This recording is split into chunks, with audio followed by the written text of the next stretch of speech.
ఒక ఆలయానికి భక్తుడు వెళ్తున్నాడు అంటే కారణం ఏంటి? అక్కడ అర్చక స్వామి ఉంటారు కాబట్టి. ఆ అర్చక స్వామి ఉన్నారు కాబట్టి ఆలయానికి భక్తులు వస్తున్నారు, ఆదాయం వస్తుంది, మీ పథకాలన్నీ నడుస్తా ఉన్నాయి. ఎందుకంటే అర్చకస్య తపో యజ్ఞాత్ అర్చనస్యాతి సాయినాథ్ అని చెప్పేసి చెప్తారు.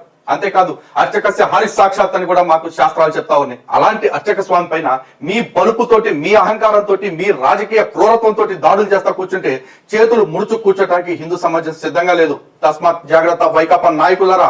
ఇది మొట్టమొదటిసారి కాదు, కేవలం వైకాపా వాళ్ళకే కాదు, అన్ని రాజకీయ పక్షాలకి చెప్తున్నాం. కానీ వీళ్ళ అహంకారం మాత్రం 10 ఎక్కువగా ఉంటుంది రాబోయే ఎన్నికల్లో. అందుకే ఇలాంటి వాళ్ళందరికీ ఖచ్చితంగా ఒకసారి బుద్ధి చెప్తే తప్ప భవిష్యత్తులో హిందూ ఆలయాల విషయంలో ప్రతి ఒక్కరు అప్రమత్తంగా ఉండడు. ఇప్పటికైనా హిందువులు ప్రతిదీ రాజకీయ కోణంలోనో లేకపోతే కులం కోణంలోనో చూస్తూ ఇలాంటి తప్పుడు విధవల్ని సమర్థించే ప్రయత్నం చేయకుండా ప్రతి ఒక్కళ్ళు కూడా తగిన శిక్ష పడేలాగా చేస్తారని, మీ అంతటిగా మీరు చేయగలిగిన పని అయితే ఖచ్చితంగా ఉంటుందని నాకు చెప్పా కదా.